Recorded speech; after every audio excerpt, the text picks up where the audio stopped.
और एमपी में राज्यसभा चुनाव की जंग ने एक दिलचस्प मोड़ ले लिया है। कांग्रेस ने मीनाक्षी नटराजन को राज्यसभा प्रत्याशी बनाया है, जिसके बाद से कांग्रेस में ही घमासान छिड़ चुका है।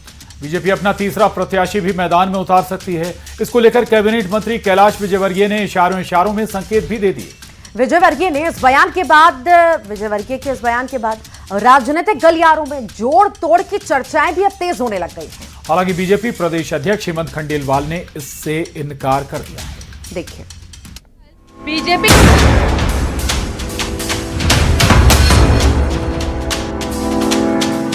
एमपी में राज्यसभा चुनाव की जंग एक दिलचस्प मोड़ पर आ गई है। दरअसल बीजेपी की ओर से 2 प्रत्याशियों का ऐलान कर दिया गया है, तो वहीं कांग्रेस ने मीनाक्षी नटराजन को राज्यसभा प्रत्याशी बनाया है, जिसके बाद से कांग्रेस में ही घमासान छिड़ गया।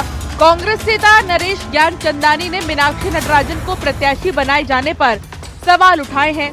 नरेश ज्ञानचंदानी ने सोशल मीडिया पर राहुल गांधी और प्रियंका गांधी को टैग करके लिखा कि राज्यसभा उम्मीदवार में बड़ी चूक हुई है। चुनाव में कांग्रेस को क्रॉस वोटिंग का खतरा है। अब इसके बाद से कयास ये लगाए जा रही हैं कि बीजेपी अपना तीसरा प्रत्याशी भी मैदान में उतार सकती है। इसको लेकर कैबिनेट मंत्री कैलाश विजयवर्गीय ने इशारों में संकेत दे दिया। विजयवर्गीय ने कहा कि अगर आलाकमान का आदेश हुआ तो बीजेपी तीसरे उम्मीदवार को भी चुनाव जिताकर दिखा देगी। हाँ, तो पार्टी ने बहुत अच्छे दोनों टिकट दिए हैं।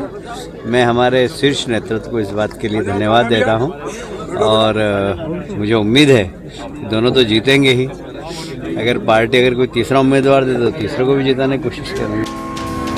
विजयवर्गीय के इस बयान के बाद राजनीतिक गलियारों में जोड़ तोड़ की चर्चाएं तेज हो गई हैं।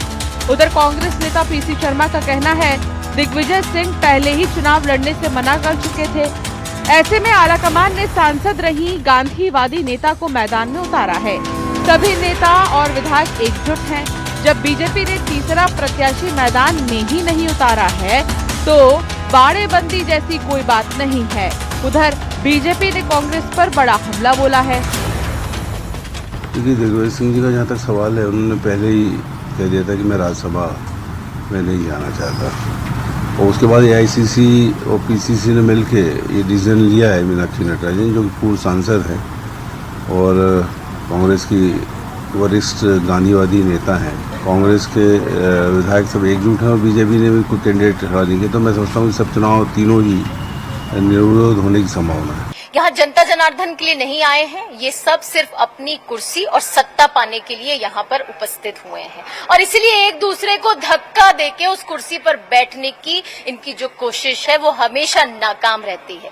तुष्टीकरण की राजनीति करने वाले, जनता को बरगलाने वाले, महिलाओं के विरोध में बोलने वाले और अपने ही कार्यकर्ताओं को गद्दार कहने वाले कांग्रेस के नेता क्या जनता के हित में कोई चयन करेंगे? ये एक दूसरे को सिर्फ धक्का मार राजनीति करने वाले। विजयवर्गीय के इस बयान के बाद प्रदेश के राजनीतिक गलियारों में कयासबाजी और जोड़तोड़ की चर्चाएं तेज हो गई हैं।